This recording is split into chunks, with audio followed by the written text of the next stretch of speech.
हाय। तो मैं इस वीडियो में आपको बताऊंगा कि जो है आप अपनी मेंस की तैयारी कैसे करें। तो सबसे पहले मैं आपको ये बताऊंगा कि जो भी स्टूडेंट जो है मेंस की तैयारी कर रहे हैं वो सबसे पहले अभी जो आपका लास्ट सीबीटी जो हुआ है सीबीटी 1 उसके चारों शिफ्ट के क्वेश्चन पेपर अच्छे से देख करके जाएं, ठीक है। और इसका पीडीएफ जो है मैं अपने टेलीग्राम चैनल पे अपलोड किया है, उसका जो है लिंक मैं अपने डिस्क्रिप्शन में डाल दूंगा, ठीक है। आप वहाँ से ज्वाइन करके देख सकते हो इजीली। अब जो मैं आपको इंपॉर्टेंट बुक के बारे में बताता हूँ कि आपको जो कौन सा बुक फॉलो करना चाहिए एक्चुअली सब्जेक्ट वाइज पे। इवन हाँ, अगर आपको बताऊँ तो आप जो है BL थरेजा, ठीक है, BL थरेजा को जो है 4 वॉल्यूम में बुक आते हैं, वॉल्यूम 1 to वॉल्यूम 4, ठीक है। आई थिंक वॉल्यूम 1 में जो है बेसिक इलेक्ट्रिकल इंजीनियरिंग के बारे में, नेटवर्क थ्योरी, और इसी में जो है मेजरमेंट का भी कुछ पोर्शन है। आई थिंक इतना मेजरमेंट का इनफ है आपको एसएससी जेईई के लिए, वॉल्यूम 1 में जितना दिया हुआ है, ठीक है। आप इसको कर सकते हो वॉल्यूम 1 में, वॉल्यूम 1 करके जाओ।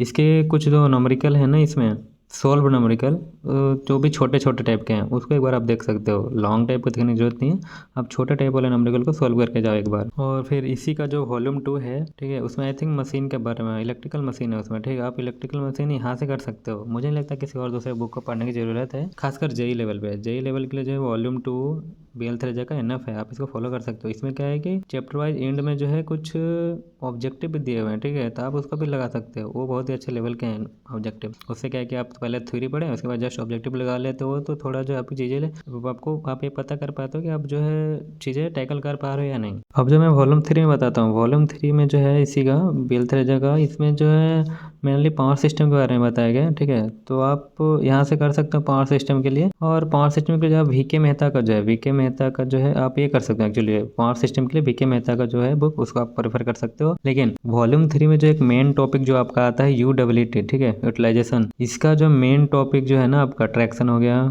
और जो है वेल्डिंग हो गया, लाइक डेट वेल्डिंग, हीटिंग, ये सब जो है वॉल्यूम 3 में बहुत अच्छे से बताया गया, ठीक है। आप इसको एक बार पढ़ सकते हो, या फिर आप UWT अगर इससे नहीं पढ़ना चाहते हो तो आप जो है JB गुप्ता का जो है ऑब्जेक्टिव बुक, ठीक है, उसमें जो थ्योरी पोर्शन दिया हुआ, ठीक है, थ्योरी पोर्शन आप पहले पढ़ो, उसके जस्ट बाद जो है आप वहाँ पर objective I think 600 plus objective होना चाहिए उसमें, ठीक है। आप इसको एक बार लगा लो, that is enough for any exam for particular UWT topic. आप एक बार पढ़ो इसका थ्योरी और जस्ट आपको उसके बाद जो है आप ये ऑब्जेक्टिव लगा लो। और अगर इसके बाद भी आपको कॉन्फिडेंस नहीं आ रहा है तो आप एक बार जो फिर यूथ का ही बुक का जो है ऑब्जेक्टिव लगा सकते हो, ठीक है। उसमें जो एक्चुअली टॉपिक वाइज दे रखा है ऑब्जेक्टिव, तो आप वो भी एक बार फॉलो कर सकते हो। BL थ्रेजा का वॉल्यूम 4 में जो है आप इलेक्ट्रॉनिक्स के बारे में पढ़ सकते हो, ठीक है। इसमें जितना दिया हुआ है उतना इनफ है। आई थिंक एक बार चेक कर लेना है वॉल्यूम 3 में या वॉल्यूम 4 में। इसके पीडीएफ जो है नेट पे इजीली अवेलेबल है, आप वहाँ से नॉर्मली गूगल करके डाउनलोड कर सकते हो। आप यहाँ से इजीली कर सकते हो यार, उतना इससे टफ नहीं आता है क्वेश्चन, नॉमेरिकल उतने हार्ड आते नहीं, इससे इजी आता है नॉमेरिकल। बीजेटी में जो 2-4 फॉर्मूला बेस्ड नॉमेरिकल है, मॉसफेट और फेट वगैरह तो आते नहीं है जेई लेवल पे जनरली। आप जो है फिर डायोड वगैरह देख सकते हो यहाँ से, बस इतना ही काफ़ी है इलेक्ट्रॉनिक्स में। आप ये पढ़ के जाओ, अगर फिर भी अगर आपको लगता है कि और थोड़ा ऑब्जेक्टिव लगाना चाहिए तो आप जो यूथ का जो है बुक का ऑब्जेक्टिव जो आप लगा सकते हो, दैट इज ओके। मैं CBT 1 का जो है क्वेश्चन पेपर देखा था 3, 4, 5 दिसंबर का जो हुआ था, उसमें अच्छे खासे नॉमेरिकल पोर्शन थे, 6 वाले में भी थे, लेकिन मुझे जहाँ तक लगा कि इन 3 डेट को जो है अच्छे खासे नॉमेरिकल थे। उसमें जो है मैं देखा यार इलेक्ट्रोलाइसिस प्लस इलेक्ट्रोप्लेटिंग का भी जो है नॉमेरिकल था। आप जो इस टाइप के क्वेश्चन अगर आते हैं तो आप सिंपली स्किप कर सकते हो, ठीक है।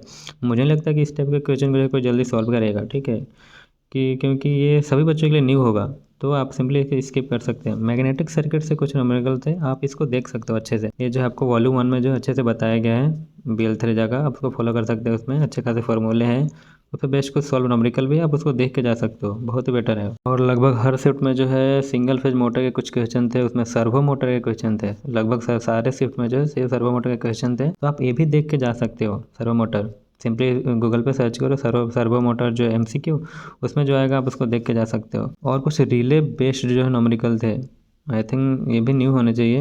ये तो खासकर डिप्लोमा वाले के लिए तो मुश्किल ही होगा सॉल्व करने के लिए, शायद जो बीटेक करके जो गेट का प्रिपरेशन कर रहे हैं वो लोग शायद जो है सॉल्व कर पाए। मैं जहाँ तक लगा वो सारे थोड़े टफ दिख रहे थे। ये सारे लगभग सारे शिफ्ट में थे क्वेश्चन रिले बेस्ड नॉमेरिकल, 3 शिफ्ट में तो देखा था, चौथे में शायद नहीं दिखा कहीं। इंडक्शन मोटर ड्राइव पे भी क्वेश्चन था, तो वो इंडक्शन मोटर ड्राइव इस टाइप का क्वेश्चन जो है आपको JB गुप्ता का जो ऑब्जेक्टिव बुक है ना, उसमें आप जो मिलेगा आपको देखने को, ठीक है। आप वहाँ से एक बार देखो, ट्राई करो। उसमें अगर नहीं मिलता तो आप जो यूथ यूथ का ऑब्जेक्टिव बुक उसमें तो मिलेगा, उसमें आप देख सकते हो। तो एक और चीज़ जो हमेशा से मेरे जूनियर या फिर मेरे फ्रेंड लोग भी पूछा करते थे कि यार तुक्का कैसे, तुक्का का क्या करें। तुक्का मैं हमेशा से मार देता हूँ, मेरे जो कि दोस्त लोग बोलते हैं।